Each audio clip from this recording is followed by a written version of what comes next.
In 1993, President Bill Clinton signed a federal Religious Freedom Restoration Act, also known as RFRA, to restore religious liberties that the U.S. Supreme Court had undermined. But Iowans, without a corresponding state law, were left vulnerable. Their religious liberty protections were paper thin.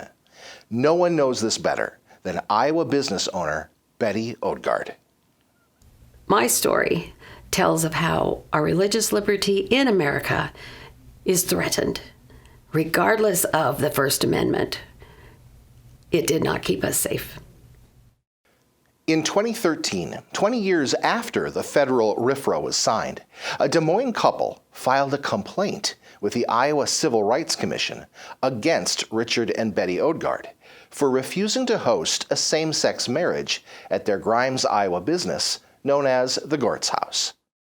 It's very hard to tell them no, but because of our faith, and we believe that marriage is a holy sacrament, we could not take part. And they turned away angry, of course. We contacted the Attorney General, and of course, yes, we could be sued. Dick and Betty Odgaard were sued, but it wasn't just the law that had turned against the Gortz Haus. And it was the next day when news had hit already. It flew. And it started appearing in our emails by Monday morning. Our email was inundated with hate mail. Things I had never seen in my life, never been subjected to, ever. So it was mind-blowing and numbing. It was so hateful and evil. And I knew right away the Gortz Haus would never be the same. I wasn't sure if I would ever be the same.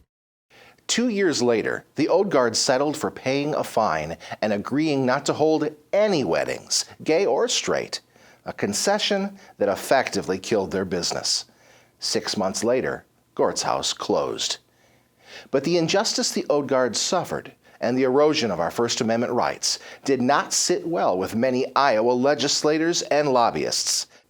For over a decade, champions in the Iowa legislature and groups like the Family Leader have fought for the day when Iowa would pass RFRA and give religious liberty its day in court.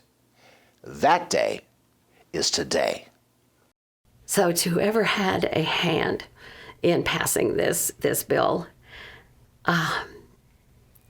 for me personally, huge congratulations and praise be to God.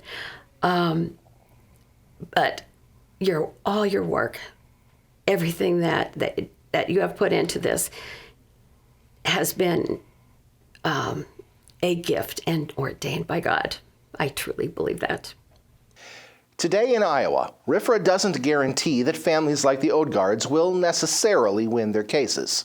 No constitutional right is absolute and unchallengeable. But RFRA does change the playing field by giving Iowans and their claims of religious liberty their voice back. It gives Iowans their rights back, and it means Iowans whose faith crosses ways with government will finally get their fair day in court.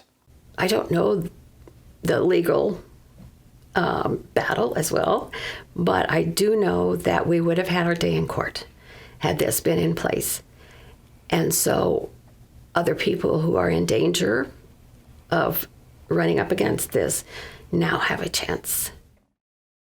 I'm Drew Zahn for the Family Leader. From all of us to all of you who helped see RFRA passed and signed into law, we thank you for your diligent and important work.